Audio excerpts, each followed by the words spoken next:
देखिए, अभी कुछ टाइम पहले की बात है।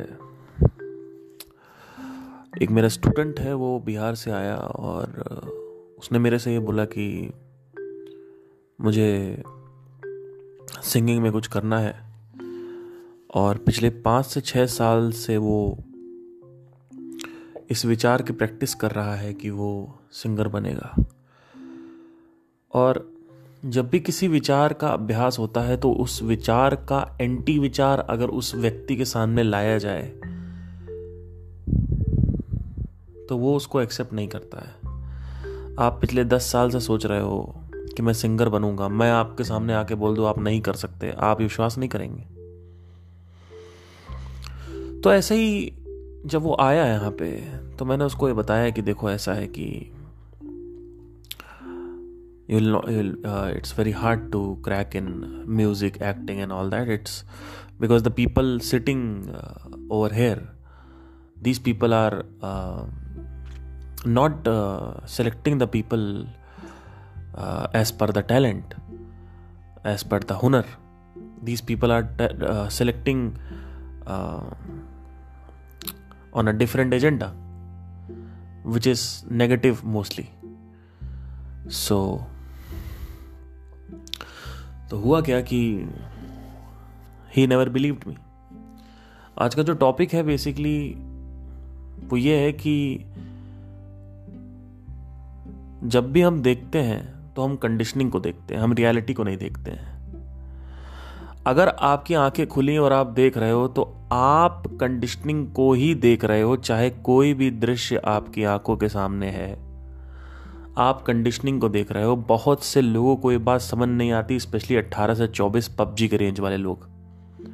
तो उनको साइड में रखते हुए जो सीरियस लोग हैं वो मेरी बात ध्यान से सुने।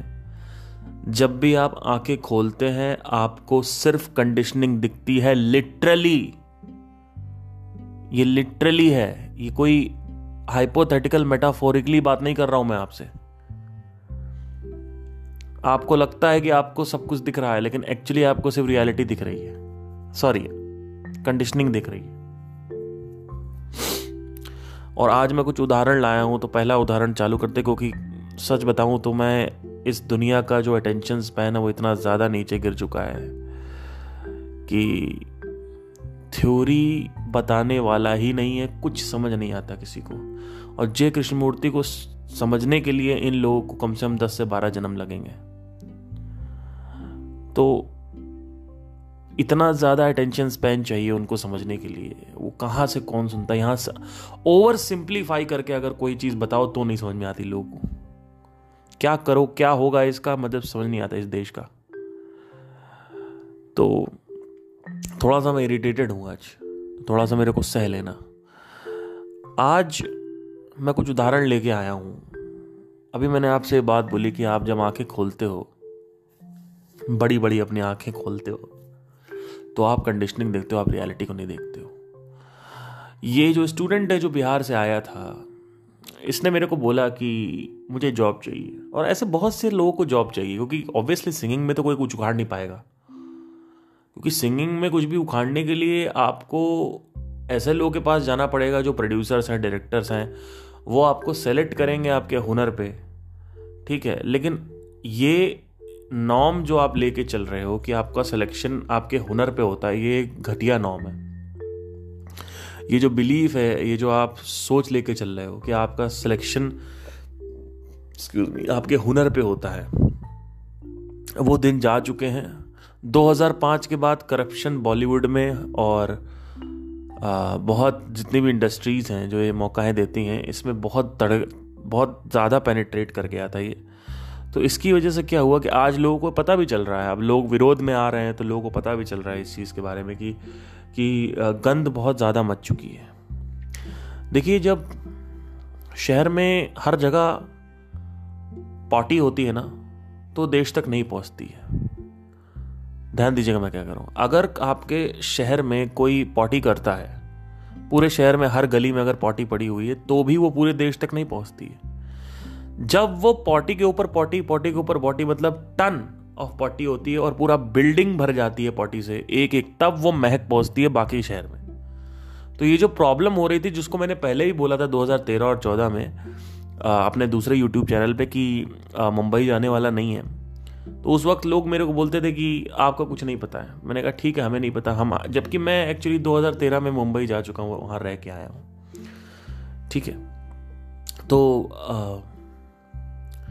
अब जब ऐसा 2019, 20, 21 और 22 में जब पता चल रहा है, लोगों को तो समझ में आया कि भी क्या चल रहा है बॉलीवुड में। ठीक है, तो मैं ज़्यादा इसमें नहीं टिप्पणी देना चाहूँगा कि क्या चल रहा है क्या नहीं चल रहा है, क्योंकि सिर्फ बॉलीवुड में नहीं चल रहा, हर जगह चल रहा है। ठीक है, तो पॉइंट मेरा ये है कि हुनर के बेस पे सिलेक्शन नहीं होता। ठीक है, अब ये जो बिहार से लड़का आया था, इसने मेरे को बोला कि मुझे जॉब चाहिए। अब बहुत लोगों को जॉब चाहिए होती है, बहुत सारे लोगों को जॉब चाहिए होती है। तो मैंने कहा Naukri.com पे, और ये लिंक्डइन जॉब है, और ये आपका हायरेक्ट है, और बहुत सारे और भी प्लेटफॉर्म, वहाँ देखिए आपको जॉब मिलेगी। तो उसने पता नहीं देखा या नहीं देखा, एक हफ्ते बाद मैंने उससे पूछा, मैंने कहा क्या हुआ, तो कहता है कि जॉब नहीं मिल रही। मैंने कहा कि तुमने ढूंढा? कहता हाँ मैंने देखा था, पर मुझे दिख नहीं, मुझे मिल नहीं रही है। फिर मैंने कहा और प्रयास करो। एक हफ्ते बाद उससे फिर मैंने पूछा, कहता नहीं मिल रही है। और ऐसे बहुत सारे घोंचू हैं जो आएंगे और ये बोलेंगे कि हमें जॉब नहीं मिल रही। आपके आसपास होंगे, हो सकता है आप भी हो इसमें से, कि आपको जॉब नहीं मिल रही है। एक्चुअली प्रॉब्लम ये नहीं है कि आपको जॉब नहीं मिल रही है, प्रॉब्लम ये है कि तुम कंडीशनिंग का चश्मा लगा के बैठे हुए हो। जो आदमी कंडीशनिंग का चश्मा लगा के बैठा हुआ है, वो कंडीशनिंग क्या है? ये झूठ। ये झूठ क्या है? कि जॉब मिलना बहुत मुश्किल है। ये एक झूठ है। अब आप कहोगे ये झूठ नहीं है, तो आपके लिए एक्चुअली में नहीं है। आपको साक्षात्कार ही नहीं है कि झूठ है कि सच है। आपको अभी तक यही साक्षात्कार है कि ये झूठ है, आपको इसका साक्षात्कार नहीं है कि ये सच है। आपको एक्चुअली, आपके लिए वो चीज झूठ, वो जो झूठ मेरे लिए झूठ है, वो आपके लिए एक्चुअली में सत्य है। आपको दिखेगा ही नहीं। आज से 6 साल पहले मैं भी जॉब तलाशता था। मुझे लगा कुछ होने वाला तो है नहीं इसमें, चलो एक काम करते हैं, इसमें कुछ देखते हैं। 6, 7 साल, 8 साल पहले की बात है। मैं आपको लिटरली बताऊं, मैं नौकरी पे गया, मैं लिंक्डइन पे गया, मुझे कहीं जॉब नहीं मिली, मुझे जॉब दिखी ही नहीं। अरे इंसान पढ़ता ही नहीं है जॉब को। आदमी को लगता है जॉब मिलेगी ही नहीं। आदमी जब प्री कंसीव्ड नोशन लेके चल रहा है, पहले से ही ये मान्यता लेके चल रहे हो तुम कि तुम्हें जॉब नहीं मिलेगी, तो तुम्हें एक्चुअली अगर सामने जॉब है भी तो भी नहीं दिखेगी। यही चीज है जो नहीं समझ में आती लोगों को, कि तुम कंडीशनिंग देख रहे हो, तुम सच्चाई नहीं देख रहे हो। You are not seeing the reality, you are seeing the filter in front of you. आपने काला चश्मा पहन रखा, आपको दुनिया काली दिखती है। मैंने सफेद पहन रखा, मुझे सफेद दिख रही है।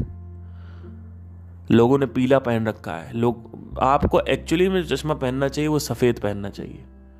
कोई ऑरेंज पहन के रखा तो ऑरेंज दिख रही, काला पहन के रखा काला दिख रही, पीला पहन के रखा पीला दिख रही, पर्पल पहन के रखा पर्पल दिख रही है, लाल पहन के रखा लाल दिख रही है। ये सब कंडीशनिंग है। ये कंडीशनिंग क्या है? ये चश्मा, ये जो झूठ है, ये जो मान्यता है कि मुझे जॉब नहीं मिलती है, ये तुमने चश्मा लगा के रखा हुआ है।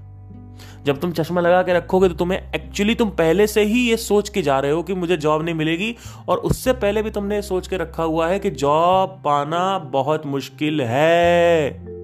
फिर से मैं बोल रहा हूं, जॉब पाना बहुत मुश्किल है।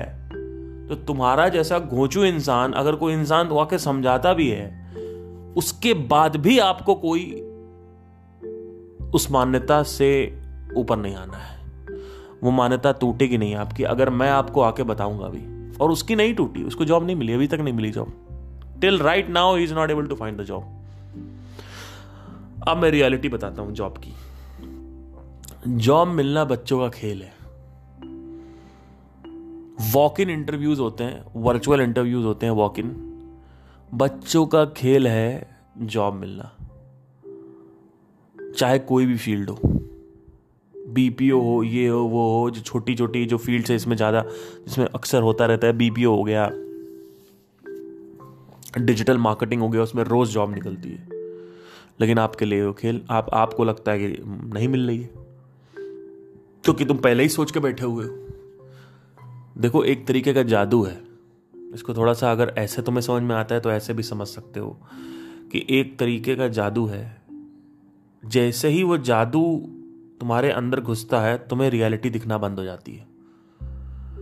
एक बहुत पहले मैंने पॉडकास्ट किया था, उसमें एक मैंने बात बोली थी कि आपको सामने लाल कलर की बत्ती दिख रही है, और अगर मैंने कोई झूठ मान रखा है कि लाल कलर की बत्ती मुश्किल से दिखती है या नहीं दिखती है, तो मुझे एक्चुअली में लाल कलर की बत्ती नहीं, ये दुनिया जैसी है वैसी नहीं दिखती है। ये दुनिया तुम जैसा देखना चाहो वैसी दिखती है। It is like a television, remote control तुम्हारे हाथ में। इसी को बोलते हैं जथा दृष्टि यथा सृष्टि, जथा दृष्टि तथा सृष्टि। ठीक है, समझने की कोशिश करो। ये दुनिया जो है वो तुम्हें नहीं दिखती है जो एक्चुअली में है। ये दुनिया तुम्हारे कंडीशनिंग का जो चश्मा तुमने पहन रखा है उसके थ्रू दिखती है। और ये ऐसे मत सोचो कि एक्चुअली में कोई चश्मा पहन रखा है। एक तो साला इतना ज्यादा ये लोगों का प्रॉब्लम है कि एब्स्ट्रैक्ट कॉन्सेप्ट ही नहीं समझ में आता लोगों को, कि एब्स्ट्रैक्ट कॉन्सेप्ट समझ में आए भाई। ओवर पता नहीं क्या क्या फालतू के मेल्स आते रहेंगे। बट एनीवे, मुझे शायद इस पे थोड़ा सा इंपल्सिव नहीं होना चाहिए। मैं थोड़ा सा ज़्यादा इस पे गुस्सा कर रहा हूँ। मेरा काम है बताना और निकल जाना। हर किसी की लाइफ सॉर्टेड नहीं हो सकती। इस दुनिया में कुछ 10-12 लोग ही आज़ाद हो सकते हैं एक टाइम पे, उससे ज़्यादा नहीं। क्या कहने की कोशिश कर रहा हूँ, अगर 700-750 करोड़ लोग को मैं बोलता हूँ कुछ, तो उसमें से 10 से 12 लोग, इतना रेशियो डाउन है, 10 से 12 लोग सिर्फ आज़ाद होंगे। बाकी लोगों को कुछ समझ नहीं आने वाला, क्योंकि उसमें 95% लोग तो अभी लगता है दुनिया में मजा आ रहा है। तो जब तक वो है तब तक अटेंशन स्पैन 0 है। बैक टू द टॉपिक आते थे। अगर मैं आपसे बोलूं आज कि पैसा कमाना खेल है, आप क्या कहोगे? अरे नहीं यार, बहुत मुश्किल है। ये एक फिल्टर है, ये एक फिल्टर है। और इस फिल्टर से अगर तुम दुनिया को देखोगे तो जथा दृष्टि तथा सृष्टि, जैसी तुम्हारी दृष्टि होगी वैसी सृष्टि होगी।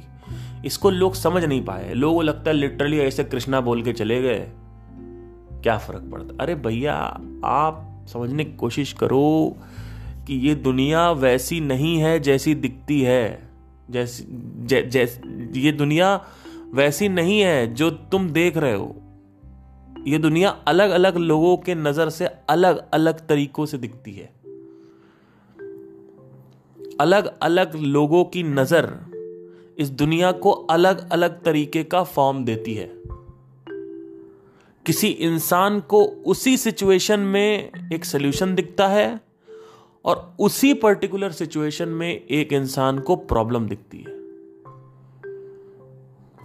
उसी परिस्थिति में एक व्यक्ति को रास्ता दिखता है निकलने का, और उसी परिस्थिति में एक व्यक्ति को कोई रास्ता नहीं दिखता, उसको चारों तरफ दीवारें दिखती हैं। वो दीवारें नहीं देख रहा है, वो अपनी खुली आंखों से अपनी सोच को देख रहा है। तुम अपनी सोच के परे कभी नहीं देख सकते हो। तुम जब भी आंखें खोलोगे तुम्हारी सोच दिखेगी।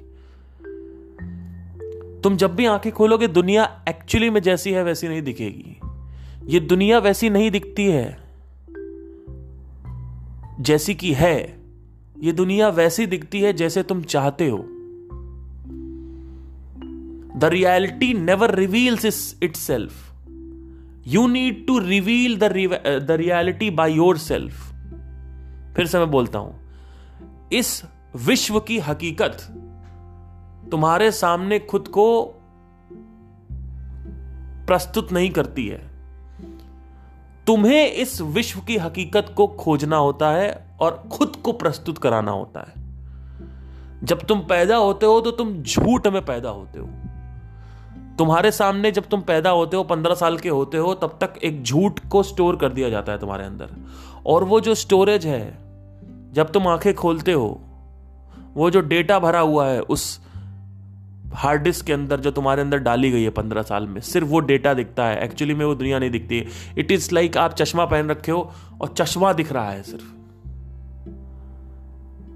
चश्मा दिख रहा है, चश्मे के थ्रू दिख रहा है। तो चश्मा लाल दुनिया दिख रही है। आप कहोगे बिल्डिंग लाल कलर की, मैं कहूंगा सफेद कलर की, आप कहोगे लाल कलर की है। मैं कहूँगा पैसा आसान है, आपको अगर पैसा मुश्किल है, भैया दुनिया में चेंज मत करो, चश्मा चेंज करो, चश्मा चेंज करो। अगर कहीं पे कोई भी अपॉर्चुनिटी है तो वो अपॉर्चुनिटी भी तुम्हें नहीं दिखेगी, क्योंकि उस चश्मे से उस अपॉर्चुनिटी को देख पाना नामुमकिन है। इट इज जस्ट लाइक कि सामने मेरे एक चेयर पड़ी हुई है, जैसे ही मैं एक चश्मा पहनता हूं चेयर गायब हो जाती है। लेकिन कोई इंसान है जिसने चश्मा नहीं पहन रखा है, उसको वो चेयर दिखेगी, पर तुम्हें वो चेयर नहीं दिखेगी। अब तुम कहोगे ये क्या बात कर रहे हो? ऐसा ही है सर, ऐसा ही है। इसको लिटरली लो, take it literally, okay. The whatever I am talking about, जो तुम देखते हो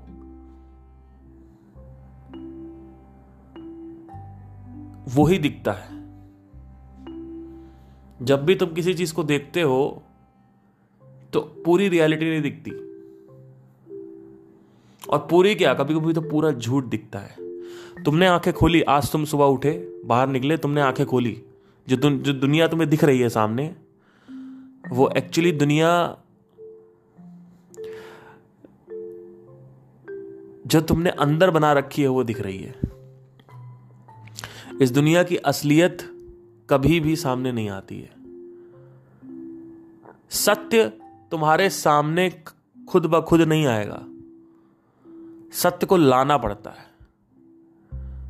ये जो लड़का बिहार से आया हुआ है, इसको जॉब क्यों नहीं दिख रही? उसी सेम वेबसाइट पे एक लड़की बैठी हुई है, वो जॉब अप्लाई कर रही है। उसी सेम वेबसाइट पे एक यूपी का लड़का है, वो देख के अप्लाई कर रहा है। लेकिन ये जो लड़का है जिसके अंदर प्री कंसीव्ड नोशंस भरे हुए हैं कि जॉब मिलना बहुत मुश्किल है, उसको कुछ नहीं दिख रहा है। आप हैरान हो जाओगे अगर आप इसको ध्यान से देखोगे तो। लिटरली वही कंप्यूटर है, वही लैपटॉप है, वही माउस है, वही स्क्रीन है, लेकिन इस लड़के को नहीं दिखता है, किसी दूसरे लड़के को दिख जाता है।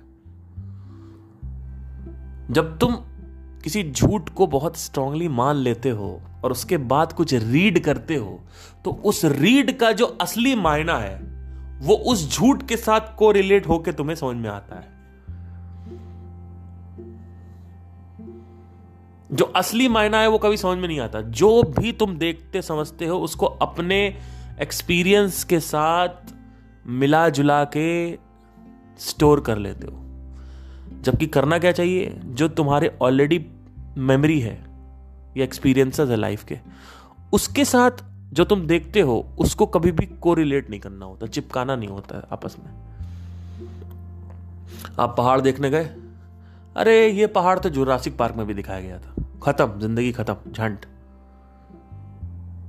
कुछ नहीं होने वाला लाइफ में।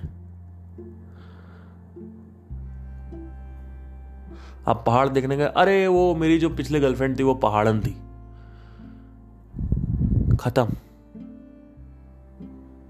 ऐसा ही पहाड़ में रहती थी वो, खत्म। वो पहाड़ दिखेगा ही नहीं तुम्हें, क्योंकि तुमने उसको कंक्लूड कर दिया। किस पे? झूठ पे। इस पहाड़ में नया क्या है? ये वही पहाड़ है जैसा मेरी गर्लफ्रेंड के पास था, खत्म। ये जो नयापन है वो तुम्हें दिखेगा ही नहीं, क्योंकि तुमने एक प्री कंसीव्ड नोशन बना रखा है। उसको कंडीशनिंग बोलो, सोच बोलो, मान्यता बोलो, बिलीफ बोलो। आज से कुछ टाइम पहले की बात है, एक मेरा दोस्त, तो बड़ा बिजनेस करने का शौक था, उसने बहुत पैसा डाला बिजनेस, अमेजॉन में जीएसटी ले लिया, फिर जूते का बिजनेस करने लगा, फिर उसमें 50-60 हज़ार रुपये उसके जीएसटी में चले गए, जीएसटी फिलअप नहीं किया, पैसा चला गया, जूता भी नहीं बिका। उसके बाद यहाँ पे आया मेरे साथ, 3-4 साल पहले की बात है, वो यहाँ पे रह रहे, हम लोग रहते थे साथ में, पीजी में रहता था। तो ही स्टार्टेड, मैंने उससे बोला कि सब्जी वाला काम करते हैं, ऐसे ही एक्सपेरिमेंट के लिए, सीखने के लिए। तो 3-4 साल पहले की बात है। बाय दैट टाइम मुझे रियलाइज़ हो चुका था कि हाँ, मुझे कुछ सॉलिड करना पड़ेगा, नहीं तो म्यूज़िक में इंडिपेंडेंट नहीं हो पाऊंगा मैं।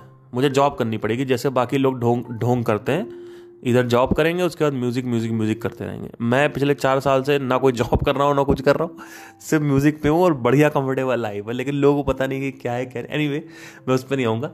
बट हाँ, 4 साल पहले मैंने बताना चालू कर दिया, देखना चालू कर दिया था बिजनेस को म्यूज़िक में।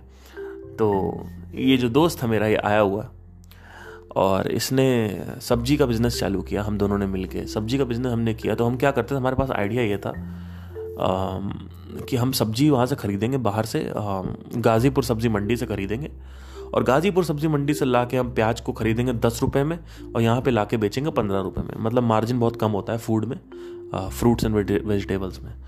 और ब्रांड का नाम हमने रखा सस्ता सब्जी वाला। सस्ता सब्जी वाला।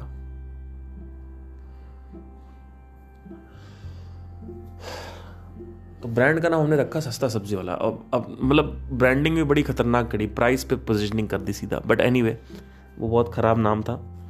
तो फिर हमने क्या किया कि विजिटिंग कार्ड छपवाए और सारी बिल्डिंग्स में जा जाके हमने विजिटिंग कार्ड्स देना चालू कर दिया। तो ऑर्डर्स आने लगे। ऑर्डर्स में ये था कि तुरंत मतलब हर आधे घंटे में ऑर्डर आना चालू हो गया था, मतलब टक टक टक टक टक टक। तो ये हम लोगों ने वे मशीन खरीद रखी थी, उसमें रखते थे और वो जाता था, डिलीवरी करता था। तो मैंने कहा था कि देख, मैं तो भाई मार्केटिंग देखूंगा, मैं डिलीवरी नहीं कर पाऊंगा, मेरे पास और भी काम है, बाकी तू क्या बोलते ये रख लियो पैसे। तो उसने कहा ठीक है, मुझे 80% मैं रख लेता हूँ बिजनेस का और 20% तू रख लियो।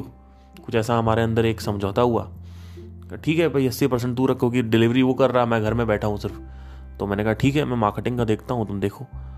और तो करते करते करते करते उसने अंदर से एक आया। तो अब कुछ टाइम होता गया तो दिन का मतलब पूरा इसका बिजी जाता था। जॉब भी छोड़ दी थी इसने, बिजी जाता था और ये वापस आता था और उसके बाद फिर से सब्जी भर के ऑर्डर देने जाता था। मुझे समझ में आ गया, मैंने कहा ये जो गेम चल रहा है सब्जी वाला, इसमें बड़ा एक बहुत बकवास गेम है ये। कैसे बकवास गेम है देखो, इसमें बकवास गेम ये था कि इसमें मतलब डिलीवरी बॉय और ये बहुत करना पड़ेगा, प्लस मार्जिन भी नहीं है ना। और लोग को फ्रेश सब्जी मतलब जैसे उन्होंने सुना फ्रेश सब्जियां हम बांट रहे हैं, लोग प्री ऑर्डर दे देते थे कि भैया हमारे लिए ये ले आओ, वो ले आओ, ये ले आओ। पूरा मतलब प्री ऑर्डर देता था। 3 दिन पहले ऑर्डर्स आ रहे हैं, दर मतलब तगड़ा। तो प्रॉब्लम क्या था कि मार्जिन से उतना निकल नहीं रहा था कि हम एक डिलीवरी बॉय हायर कर सके। अब डिलीवरी बॉय अगर हम हायर भी करते हैं तो 5,000 या 6,000 का अगर हम हायर करते हैं तो उतना भी हमारा नहीं निकल रहा था। मतलब कॉस्ट मार्जिन और वही उसमें इतना कुछ आ जाता था। तो मैंने इससे बोला मार्केटिंग पे फोकस करते हैं, let's go into the marketing zone, और भी बिल्डिंग्स को लेके आते हैं तो देखते हैं क्या होता है उससे कुछ। तो he never went for the marketing. तो उसको ऐसा लगता था कि मार्केटिंग से कुछ होता नहीं है, जबकि मार्केटिंग ही core, M for marketing, M for money. आपका जो प्रोडक्ट या सर्विस है, डॉक्टरी आप करके आए हो, फिजियोथेरेपी करके आए हो, सिंगिंग करके आए हो, प्लम्बर हो, कारपेंटर हो, पता नहीं क्या हो, क्या क्या करके, आई हैव नो आइडिया क्या किया तुमने, उससे कोई फर्क नहीं पड़ता है। It's all about M for marketing, M for money. If you don't have any marketing skills, no sales skills, you will not generate money. The money is in marketing. The money is not in the product or the outlet, maybe restaurant or whatever you are opening. So anyway, that is there. So उसको मैं समझाता रहा, बोलता रहा, लेकिन उसको समझ में नहीं आया। क्यों? क्योंकि उसके अंदर एक प्री कंसीव्ड नोशन बैठा हुआ था। ये जो प्री कंसीव्ड ठोस मान्यताएं मन के अंदर बैठी रहती हैं, इनको बदलने के लिए एक एंटरप्रेन्योर का या किसी भी इंसान को चेंज होने के लिए अपनी सोच को पकड़ के नहीं बैठना होता है। अगर तुम अपनी सोच को पकड़ के बैठे हुए हो तो समझ लो कि तुम्हारे अंदर कोई बदलाव नहीं आ सकता, तुम्हारे जीवन में कोई बदलाव नहीं आएगा। तो अब इस सोच को जो भी तुमने पकड़ रखा, चाहे वो भगवान से रिलेटेड सोच है, किस्मत से रिलेटेड सोच है, कुछ भी हो, कुछ भी हो। अब ये जो मेरा दोस्त था, इसने अंदर से एक सोच लिया कि मेरे से बिजनेस नहीं होगा, और मेरे को लिटरली आके बोल दिया कि भाई भगवान का या किस्मत का आई थिंक कुछ है, आई थिंक मेरा सही नहीं है, मतलब कुछ लगता है मैं बना नहीं हूं। कुछ ना कुछ आदमी, अब देखो बहुत बड़ा ब्रेक थ्रू पॉइंट है ये। मैंने एसएम के सेशन में भी बोला था, लेकिन वहां पे भी समझ में नहीं आया। सिवाय एसएम के किसी को समझ में नहीं आया था। ना वो अगल बगल 2 लड़कियां बैठी थी उनको समझ में आया, ना व्यूअर को समझ में आया, उस कटिंग को मैंने एडिटिंग को उठा के अपने इंस्टाग्राम पे डाला, वहां भी किसी को कुछ समझ में नहीं आया। अब यहां पे भी समझ में आया आना है, उससे कोई फर्क नहीं पड़ता है। मैं फिर से एक बार दोहरा देता हूं। इसने मेरे को बोला भगवान और किस्मत की वजह से नहीं, मैं बना नहीं हूं। तो मैंने उससे जवाब दिया, मैंने कहा कि भाई देख, पहले तो एक चूज कर, या तो किस्मत बोल या भगवान बोल। मैंने वो बता भगवान की वजह से। तो कह रहा भगवान। मैंने कहा ठीक है, भगवान को तूने बोला, ठीक है। मैंने कहा भगवान को क्या मतलब भाई कि तेरे से कि तेरा बिजनेस चले या ना भले चले। जब भगवान को इस चीज से मतलब नहीं है कि किसी लड़की का रेप हो जाता है किसी गली में, तो भगवान से तुम्हारे बिजनेस को क्या मतलब है?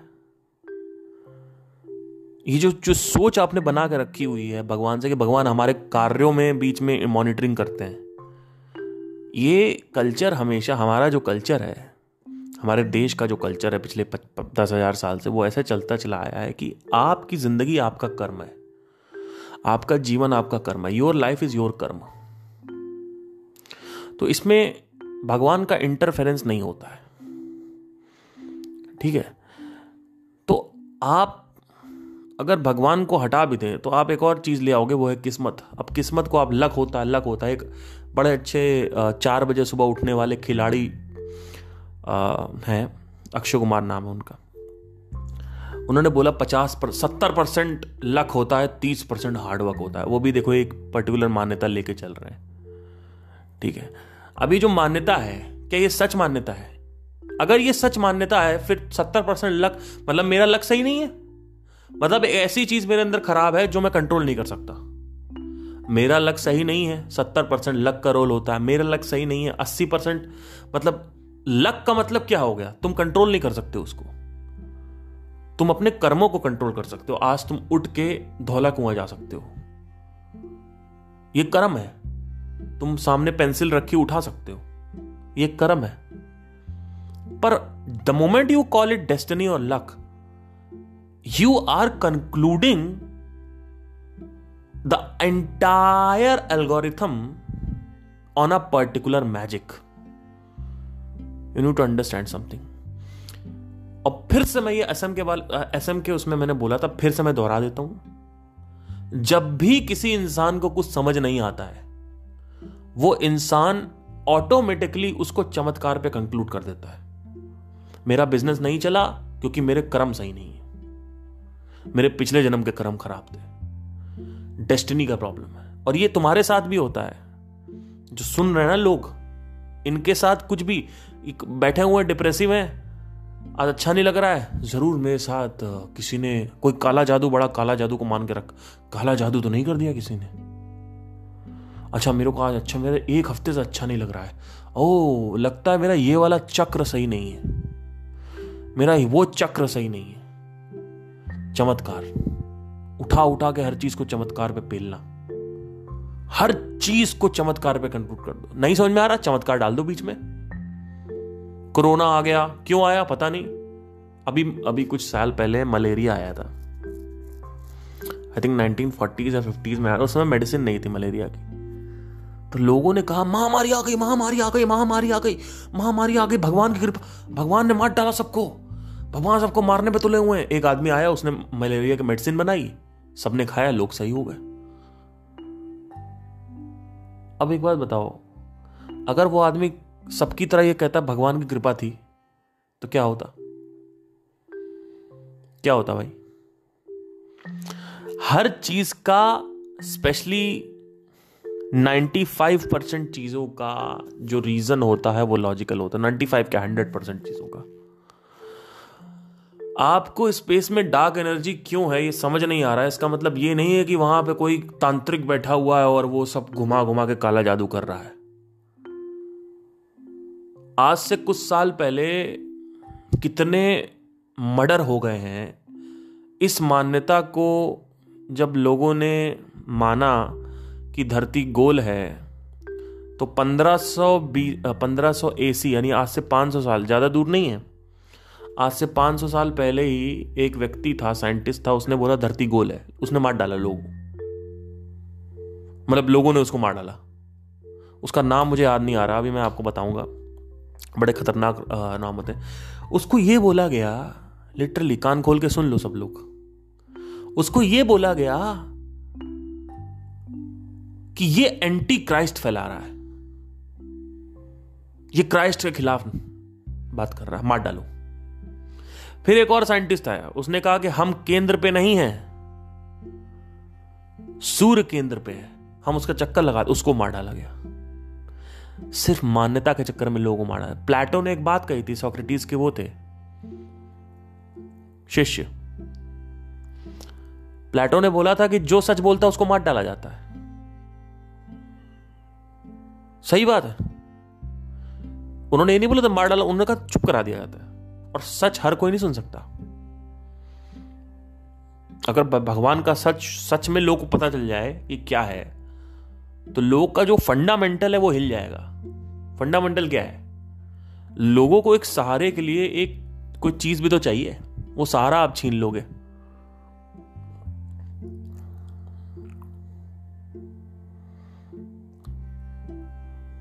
तो उस सहारे को बचाने के लिए, उस थॉट को बचाने के लिए लोग कुछ भी करने के लिए रेडी हैं।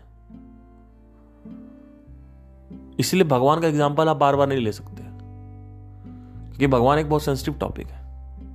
अगर उसको बताना चालू कर दें तो there is a high possibility कि इसके पीछे लोग मेरे को उल्टा सीधा बोलने लगेंगे। अब मैं यहां नहीं कह रहा हूं भगवान नहीं होता है, ये मत सोच लेना, ठीक है। तो आज जो टॉपिक है वो ये है कि कंडीशनिंग जो बेसिकली है, वो कंडीशनिंग क्या है कि मान्यताओं से बनी है। जब आप आंखें खोलते हो और इस दुनिया को देखते हो तो आपको दुनिया नहीं दिखती, आपको मान्यता दिखती है।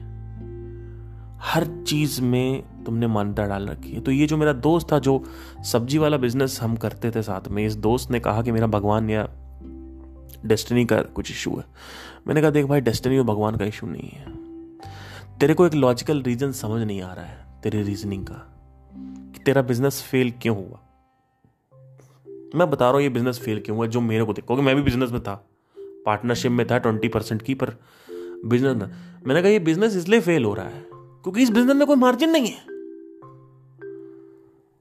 हाई मार्जिन बिजनेस करो ना।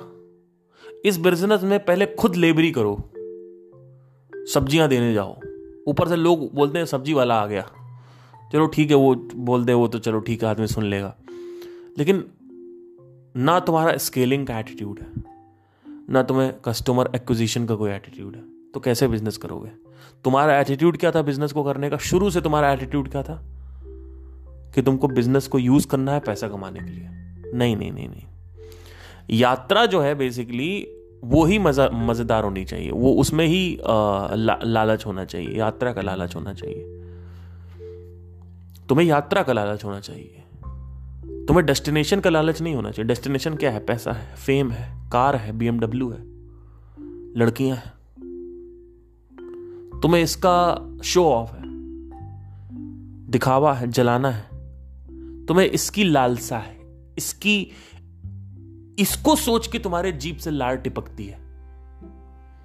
जबकि तुम्हें यात्रा में रहकर और यात्रा को एंजॉय करना अगर आ रहा है तो उसको सोच के तुम्हारी लार टपकनी चाहिए। शुरू में यात्रा करते वक्त दर्द होता है, लेकिन जैसे जैसे आप इसको लूप में बनते हैं ये वासना बन जाती है। जैसे ही वासना बनेगा वो आपको मजा आएगा।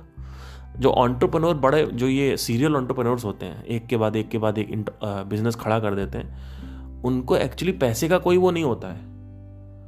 उनको ये होता है कि अब ये करना है आपको, कि उनको यात्रा से ही प्यार है, वो लूप बन चुका है। It's a fucking loop.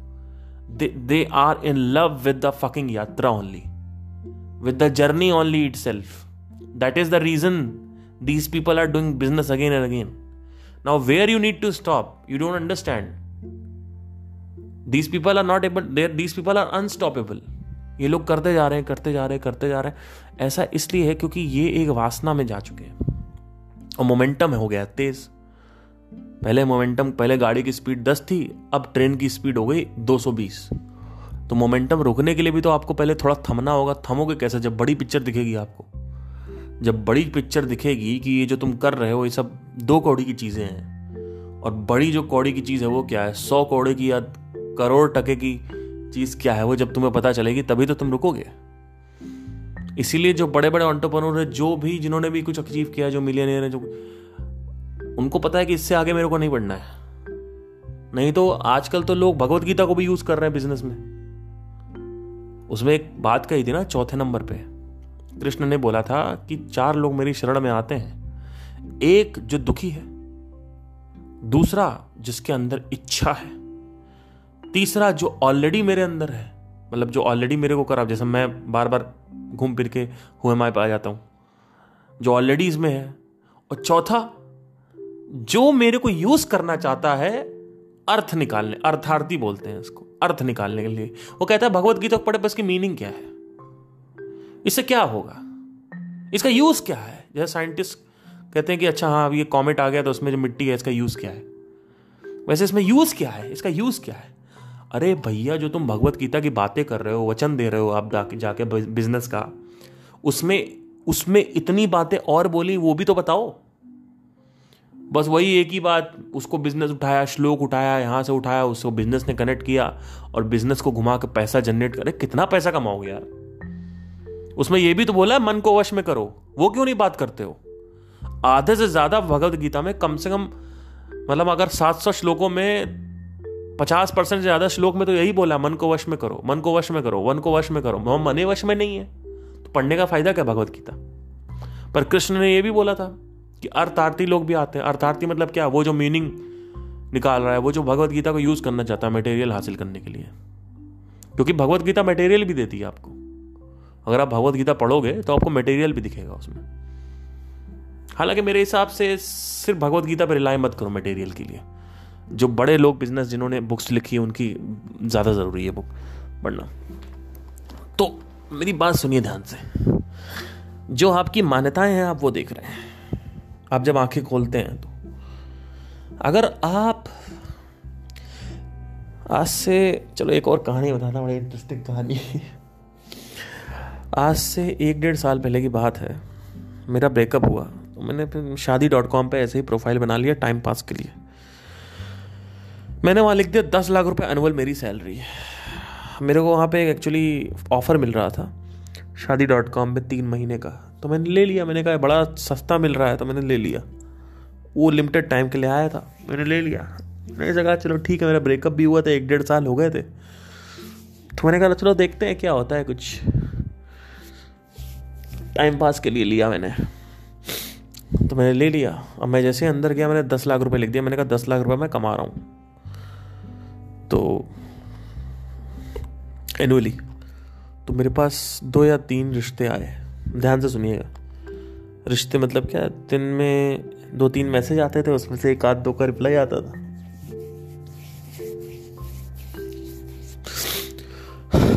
मेरे जुकाम बहुत है तो एनीवे, एक्चुअली ना मेरे को सीजनल राइनाइटिस है। तो ये क्या होता है कि एलर्जी होती है मेरे को, मतलब पॉलन से। अक्टूबर से दिसंबर तक बस 2 महीने। ठीक है, तो मैंने शादी.com में प्रोफाइल बनाई। अब मुझे क्या, वो 10 लाख डाला मैंने, 10 लाख में 2-3 लोग का रिस्पॉन्स आया। फिर मैंने उसको क्या दिमाग लगा के 20 लाख कर दिया। तो मैंने देखा 2-3 लोग का रिस्पॉन्स, 5 लोग का रिस्पॉन्स आने लगा। तो मैंने कहा ये सही है। मैंने कहा तो मैंने क्या किया, आपको विश्वास नहीं होगा, मैंने उसको रातों रात 1 करोड़ कर दिया। मैंने कहा मैं साल का 1 करोड़ रुपए कमा रहा हूँ। आप विश्वास नहीं करेंगे, उसके अगले दिन 10 से 12 प्रोफाइल्स आने लगी पर डे मेरे पास शादी के लिए। इसमें से 2-3 लड़कियां थी। एक लड़की का नाम था वेरोनिका। उसका कॉल आया, बोलती हाय पार्थ। मैंने कहा yeah this is not Parth but ठीक है, it's okay. Yes, so where do you reside? मैंने कहा yeah I am living in Noida right now. So you are living with the family? Yeah, my family is in Kanpur. Yeah, I'm living alone over here. Oh my God, you are living alone? How is it possible? मैंने कहा it is possible when people are not there with you. You will be alone only. What to do? So she was laughing and yeah, it's very nice. So मैंने कहा okay, let me confess something. She told me yeah. मैंने कहा कि देखिए, I am earning 10 lakh rupees annually. I am not earning 1 crore. Oh, okay, that is so nice of you to tell this. I'll get back to you. टेट cut गया. Guess what? She never got back to me. 3 years have passed. I'm waiting for her. Probably this is why I'm alone. But anyway, that is the moral of the story. Money attracts. You can also try if you are on shaadi.com. शुरू में डालो 5 लाख, कोई views नहीं आएगा. 10 लाख, कोई views नहीं, थोड़ा बहुत. आप डालो 1 करोड़, देखो कैसे आते हैं. उनका बाप कॉल करेगा आपको. उनका बाप लिटरली कॉल करेगा, लड़कियों का बाप. और ऐसे ऐसे रिश्ते इसकी कोई हद नहीं है. और या तो सरकारी नौकरी डाल दो, पता नहीं क्या उसमें. बट एनीवे, शादी.com को मैंने देखा है कि लोग तौलते हैं उसमें. मतलब सिर्फ शादी का नहीं, मैट्रिमोनियल की बात कर रहा हूँ. वहाँ पे ना लोग तौलते हैं. अच्छा, ये भी जैसे फूड का मेन्यू नहीं होता है कि छोले भटूरे मत मंगाओ यार, पनीर बटर मसाला मंगाते हैं, चिकन, लेट्स बटर चिकन. और यार बटर चिकन से तो अच्छा यार ये चोको लावा केक मंगा लो. हाँ भाई यार. तो आप देखोगे पिज़्ज़ा मंगाते हैं ना. जैसे फूड मेन्यू होता है वैसे मैट्रिमोनियल साइट का. इससे अच्छा कि आप बाहर ढूंढ लो. कई लड़कियां तो डिप्रेशन में चली गई मेरे सामने. शादी.com में जाके वो पहले कम डिप्रेशन थी, लड़का नहीं मिल रहा था. अच्छा, ये भी बड़ा प्रॉब्लम है. शादी ना हो तो डिप्रेशन हो जाते हैं लोग. पता नहीं क्या शादी को समझ के बैठते हैं लोग. बड़ा मजा आने वाला, कुछ नहीं आने वाला. लिटरली बता रहा हूँ. बट कर लो, कोई टेंशन नहीं है. डिप्रेशन में चली गई, आप विश्वास नहीं करेंगे. मतलब मेरे सामने एक लड़की थी. मैं क्या उसका नाम लूँ या नहीं, नाम तो नहीं लेना चाहिए ऑब्वियसली. मेरी उससे बात हुई, ऑलमोस्ट 15 दिन तक बात हुई थी ऐसे ही. तो पहले उसने बताया कि मेरे आगे के जो 2 दांत हैं उसको मैंने चेंज करवाया, मतलब वो नकली. तो मैंने कहा ठीक है, कोई टेंशन नहीं. फिर उसने मेरे को बहुत सारी और भी चीज़ें बताई कि ये है वो है. मतलब हालांकि मुझे कोई इंटरेस्ट नहीं था उसमें, क्योंकि बाय दैट टाइम मैं अपनी गर्लफ्रेंड से मिल चुका था. तो हम लोग का इधर साइड में चल रहा था. तो बस ये है कि हमारा कमिटमेंट नहीं हुआ था. तो होने ही वाला था, मतलब 15-20 दिन बाद हो गया. तो जैसे ही वो हुआ मैंने बंद कर दिया. हमने कहा फ़ायदा नहीं है इसको शादी.com करने का, क्योंकि शादी.com के चक्कर में मेरी शादी टूट ना जाए. तो जो होने वाली है वो भी. तो मैंने डिलीट कर दिया. बट बहुत सारी और लड़कियां थी, मैंने बात करी थी. और लिटरली मेरे को आपको मतलब इतना बुरा लगता था मुझे आके. मेरे पास लड़कियां आती थी, मैं सब बना लेती हूँ, मैं ना ये भी बना ले, मैं ये भी बना. आपको क्या पसंद है? मैंने कहा गाजर का हलवा. मैं ना गाजर का हलवा बहुत अच्छा बनाती हूँ, मैं आपको इमेज. और लिटरली उसने बना के मेरे को इमेज भेज दी शाम तक. उसके बाद फिर मैं ये भी बना लेती हूँ, मैं वो भी बना लेती हूँ. मैंने अच्छा आपको क्या और क्या खाने हो आपको पसंद है? मैं छोले, हाँ मैं वो भी बना लेती हूँ. और उसके बाद मैंने कहा अच्छा ये भी पसंद. अच्छा फिर मैंने कहा कि और क्या क्या आप कर सकते हो, जो मुझे पसंद है आप सब कर सकते हो. हाँ जो तो मैं भी मजे ले रहा हूँ, कोई टेंशन नहीं. मैंने कहा भाई ये इतना डेस्परेशन और ये मतलब पता नहीं क्या बना के रखा है लड़कियों का कि लड़कियां तो भैया खाना ही बनाएंगी. अरे भाई ठीक है, मतलब अब ये ज़माना बदल रहा है, इतना क्या प्रेशर लेते हो आप लोग. खाना वाना नहीं बनाया. और ऐसा लड़का जो बोल रहा है खाना बनाना, तो ऐसा आई थिंक मुझे नहीं लगता कि देखिए आप लड़की से शादी करते हैं, आप खाने से शादी थोड़ी करते हो यार. वो एक बात अलग है. देखिए मेरे को पर्सनली तो पसंद है कि कोई खाना बनाए मेरे लिए, लेकिन इतना कोई कंपल्शन नहीं है. जब मैं अपनी लाइफ के साथ किसी में कंपल्शन नहीं डालता तो मैं दूसरे की लाइफ में क्या कंपल्शन डालूं. कंपल्शन एक बहुत खराब चीज है.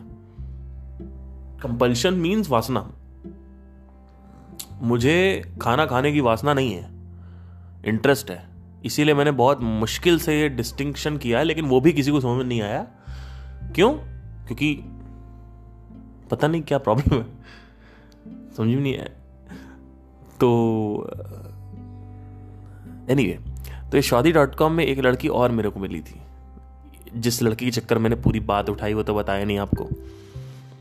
उसने मेरे को क्या बोला कि डेस्टिनी होती है तो सच्चा प्यार मिलता है.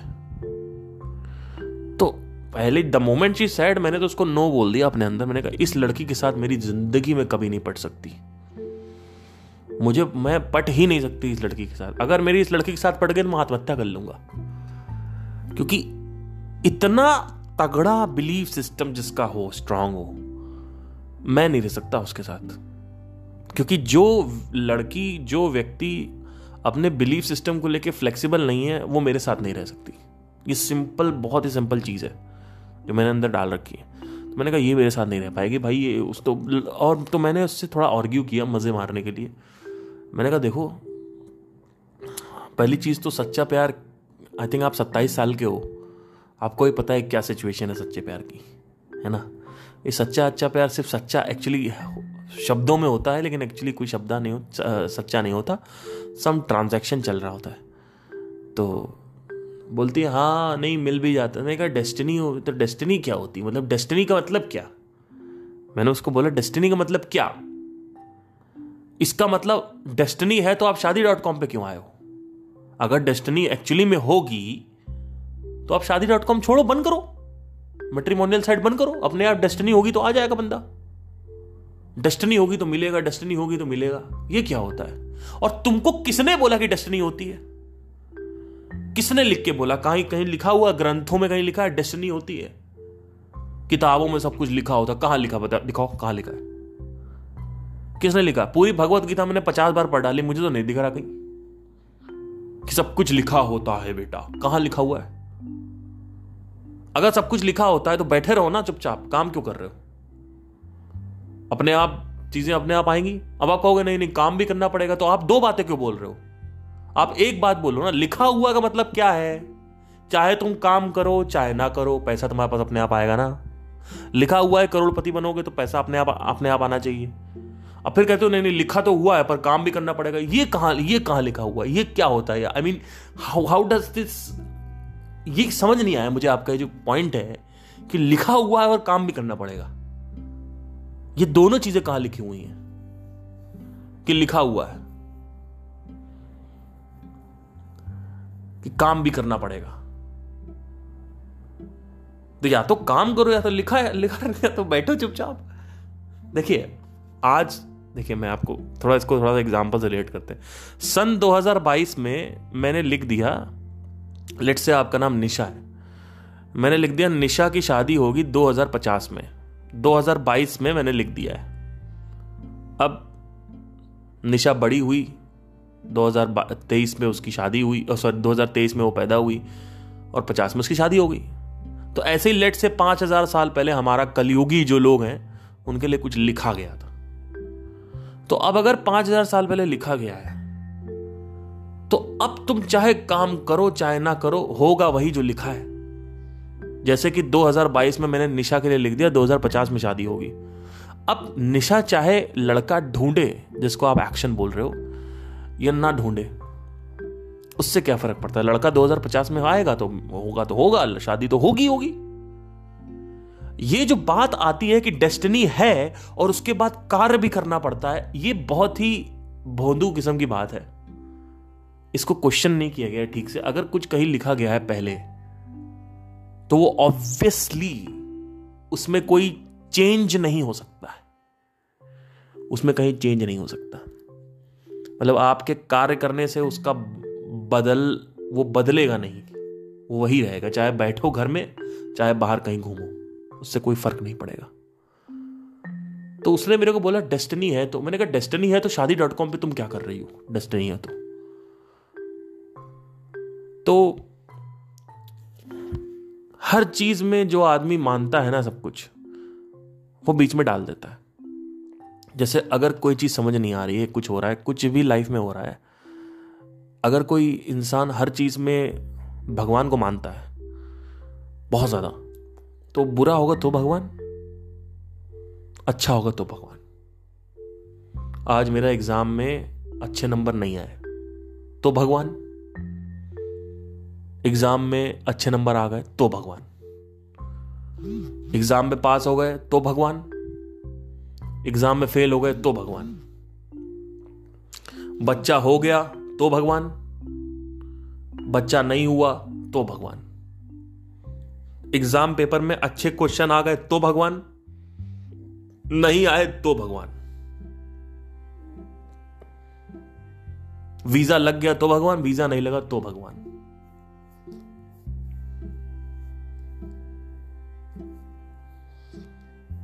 कहीं जल्दी जाना था पहुंच गए तो भगवान, कहीं जल्दी नहीं पहुंचे लेट हो गए तो भगवान। अरे भैया कहीं आप जल्दी इसलिए नहीं पहुंचे क्योंकि आप जल्दी निकले नहीं थे। लेकिन रियलिटी में मजा नहीं है ना, कुछ स्पाइस चाहिए लाइफ में, कुछ चमत्कारी चीजें बीच में डालो तो चीजें हो जाएंगी। तो आपको समझने की ये जरूरत है कि and it is not just कि भैया it is not just about भगवान।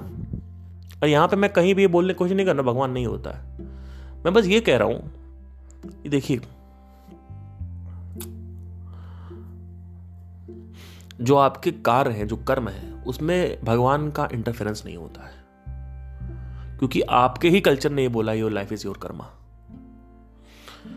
और ये लड़की जो थी डेस्टिनी को बहुत मानती थी, तो हर चीज में डेस्टिनी पेल देगी बीच में। लड़का अच्छा मिल गया तो डेस्टिनी, हमारी डेस्टिनी अच्छी, मेरी डेस्टिनी अच्छी थी कि मेरे को तुम मिल गए। नहीं, डेस्टिनी अच्छी नहीं थी। इत्तेफाक से उस कॉलेज में मैंने लिया, उसी कॉलेज में तुम आई थी, और भी 100-150 लोग आने वाले थे, वो लोगों ने कैंसिल कर दिया, तुम आ गई, हम दोनों मिल गए, साथ में सीट में बैठते थे, इसलिए हमारा हो गया। नहीं नहीं नहीं नहीं, हमारा सोलमेट है। एक और चमत्कार पेल दिया बीच में, सोलमेट है हमारा। आपको मैं एक बात बताता हूँ, आज से 3 साल पहले की बात है, मैं अपने कॉलेज में था, मुझे एक लड़की मिली, बहुत सुंदर थी, मतलब बहुत नहीं, ठीक ठाक सुंदर थी। आई मीन सुंदर का क्यों बता रहा, how does that matter, but ठीक है। उस लड़की का बर्थ डेट, बर्थ ईयर, विश्वास नहीं करेंगे आप, मेरे बराबर था। मतलब 29 मार्च को मैं पैदा हुआ हूं और वो भी 29 मार्च को पैदा हुई थी। मैं भी 93, वो भी 93। आप विश्वास नहीं करोगे, हिल जाओगे आप। और वो भी कानपुर की थी, मैं भी कानपुर का था। हम लोग मणिपाल में साथ में मिले थे। और सोचो मणिपाल मतलब यहां से, मतलब कर्नाटका में एक जगह है मणिपाल, वहां पे हम लोग मिले थे। और उसने भी 12th और 10th प्राइवेट किया था, मैंने भी 10th और 12th प्राइवेट किया है। उसने भी 2 साल गैप लिया था, फिर कॉलेज आई थी। मैंने भी 2 साल गैप लिया, वो फिर कॉलेज आए थे। उसको भी पिज़्ज़ा बहुत पसंद था, मेरे को भी पिज़्ज़ा बहुत पसंद था। इतना कुछ था हमारे बीच में। तो आपको क्या लगता है, सोलमेट नहीं आया होगा कॉन्सेप्ट? बिल्कुल आया कि हम लोग सोलमेट है, पुराने ये सब। उस समय तो मैं कुछ ऐसे ही, मतलब पहले की बात है, मैं इतना विश्वास भी रखता था थोड़ा बहुत चमत्कारों पे, सब कुछ हो गया।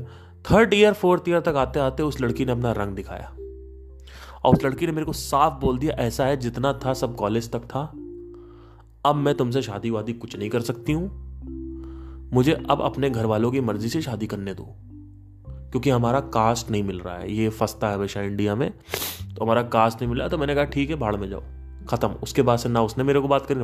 ये वही लड़की है जिसके बारे में मैंने बताया था कि ये लड़की गालियां देती थी, और ये लड़की इतना ज़्यादा, आपको विश्वास नहीं होगा कि मतलब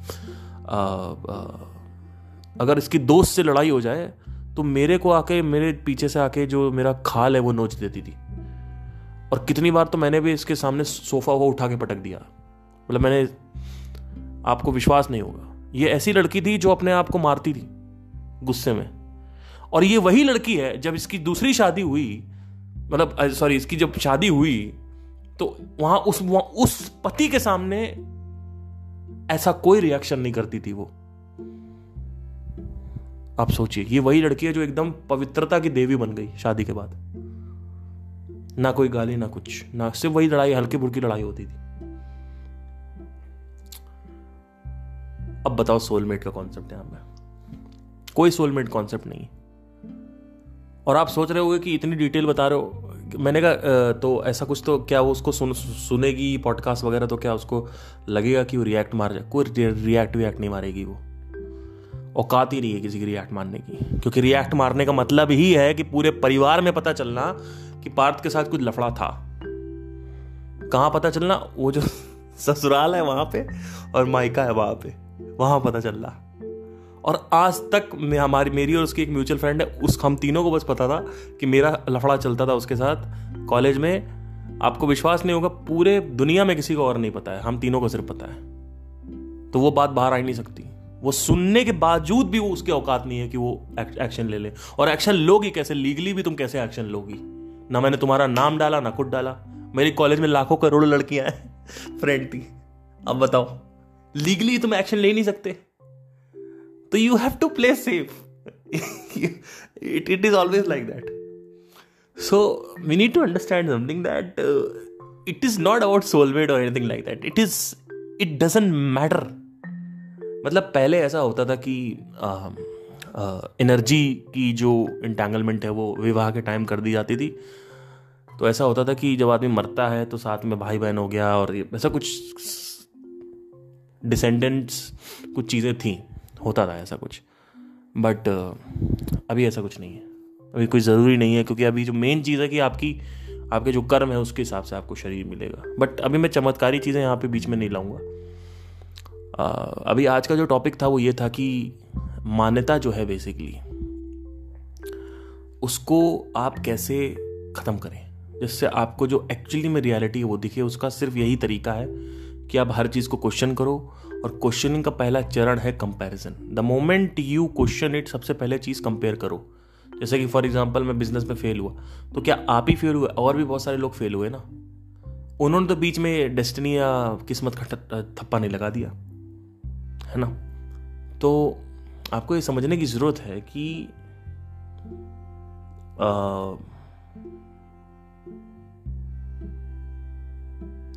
आपको ये समझने की जरूरत है कि हर चीज को आपको क्वेश्चन करना होगा. हर चीज का आपको जो एक्चुअली लॉजिकल रीजन है उसके पीछे जाना होगा. तब जाके आपके वो मान्यता क्लियर होगी. कि आपको लग रहा है कि जॉब करना मुश्किल है, तो आपने मेरा लेक्चर सुना, आपने कहा नहीं यार, हो सकता है जॉब पाना सच में आसान हो, क्योंकि एक्चुअली में इतने लोगों को जॉब मिल रही है तो वो बहुत आसान है. ऑब्वियसली वो कोई बहुत मुश्किल चीज नहीं है. वो आपके मन में मुश्किल है इसलिए सामने मुश्किल दिख रहा है. मन में नामुमकिन है तो सामने नामुमकिन दिख रही है हर चीज. मन को पहले दिखाओ. कैसे? जब आप ऐसे लोगों के साथ रहोगे जो आपके जैसे थे और उस आपसे बदतर थे और निकल गए आगे, तो आपके अंदर मान्यता का जो विश्वास जो बना हुआ है वो टूटेगा. वो जब टूटेगा तो आपको रियलिटी एज इट इज दिख जाएगी. हर समय क्वेश्चनिंग से नहीं होता है. कभी कभी क्वेश्चनिंग से होता है, लेकिन कभी कभी लिटरली आपको मन को साक्षात्कार कराना पड़ता है कि एक्चुअली में देखो ऐसा होता है. देखो इतने सारे लोग हैं, इन सब का भी हो रहा है, मेरा ही क्यों नहीं हो रहा? मैंने क्या मान तो नहीं रखा है कुछ? और क्या पार्थ सिंह की बात सच तो नहीं है कि यथा दृष्टि तथा सृष्टि? ये मेरी बात नहीं है. पर एक्चुअली जो तुमने मान रखा है वही दुनिया दिखती है तुम्हें. तो इस मान्यता को तोड़ो, इस फिल्टर को तोड़ो, इस कैमरे को हटाओ और रियलिटी को अपनी आंखों से देखो. आपको दिखेगी चीजें साफ साफ. हर चीज में, लाइफ के हर एक मोमेंट में तुम्हें कंडीशनिंग को नहीं लाना है, रियलिटी को लाना है. देखो रियलिटी को. अगर पिछला जन्म हर चीज में आ रहा है तो पिछला जन्म को भी क्वेश्चन करो, भगवान को भी क्वेश्चन करो. देखो क्या सच में आपकी सक्सेस पे भगवान का रोल है? मैं कहीं नहीं कह रहा हूं नहीं है, और मैं ये भी नहीं कह रहा हूं कि है. आप देखो, क्योंकि मेरे बोलने से क्या होता है. हो सकता है आपको रात में फील होता हो कि आपके साथ भगवान आते हैं, सोते हैं रात में, आपके माथे पर वो करते हैं, आशीर्वाद देते हैं. तो हो सकता है आपको लगता हो. तो इतना अगर लग रहा है आपको, तो मेरी बातें हो सकता है आपको बुरी लगे, तो उसके लिए मैं माफ़ी चाहूँगा. लेकिन कभी कभी ना हमें, स्पेशली जो रोज़मर्रा की ज़िंदगी है, बिजनेस है, काम है, उसमें रियलिटी के साथ जीना चाहिए. हाँ, ऐसी जगह आप मान्यता मान सकते हो जहाँ पे आपको लगता है कि हाँ नहीं, यहाँ पे मैं मान सकता हूँ, यहाँ मुझे नुकसान नहीं हो रहा है. बट कभी कभी हमें लिटरली इस फिल्टर को हटा के देखना चाहिए ज़िंदगी को. तो ज़िंदगी के नए माने आपको दिखेंगे, नई असलियत, हकीकत दिखेगी जो आप एक्चुअली में नहीं देख पाते हो. राइट. मेरा एक दोस्त और भी है कानपुर में, वो स्टॉक मार्केट क्रैक करने की कोशिश करता रहता है, और 30 साल का हो गया है, शादी वादी, बच्चे भी हो गए उसके. तो काफ़ी स्ट्रगल कर रहा है पैसे वैसे को लेके और ये सब. तो स्टॉक मार्केट की भी उसकी एक अपनी सोच बना रखी उसने. Stock market is not about like digging money. यात्रा से प्यार करो।